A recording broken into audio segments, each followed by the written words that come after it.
সুপ্রিয় দর্শক শ্রোতা, আসসালামু আলাইকুম। আশা রাখি ভালো আছেন। আমি আলহামদুলিল্লাহ ভালো আছি। আপনাদের শুভেচ্ছা জানিয়ে শুরু করছি আজকের ব্লগ।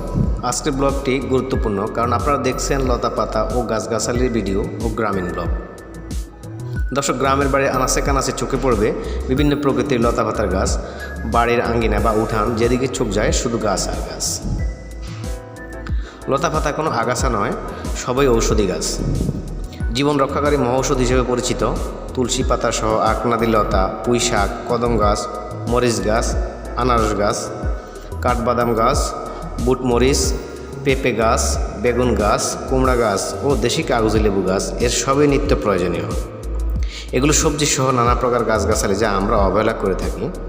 এগুলো সবাই হাতের নাগালে পাওয়া যায় গ্রামের বাড়িতে। প্রিয় দর্শক, ঔষধি গাছের জন্য আলাদা খরচ করতে হয় না। শুধু পরিচর্যা করলে ঔষধি গাছ থেকেও আয় করা সম্ভব, এবং স্থানীয় বিভিন্ন রোগবালাই চিকিৎসায় এসব গাছগাছালি আমাদের অনেক উপকারে আসবে, এবং কবিরাজের চিকিৎসাও এগুলোর অনেক গুরুত্ব আছে। দর্শক, আপনারা গ্রামের বাড়িতে দেখতে পাবেন অযত্ন আর অবহেলায় বেড়ে উঠছে এসব গাছগাছালি। এসবের অবশ্য যত্ন করবেন। গাছগাছালি বাঁচলে পরিবেশ বাঁচবে আর আমরাও ভালো থাকতে পারবো।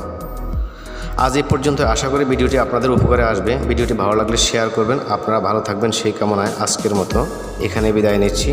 ভালো থাকবেন। আল্লাহ হাফেজ। আসসালামু আলাইকুম ওয়া রাহমাতুল্লাহি ওয়া বারাকাতুহু।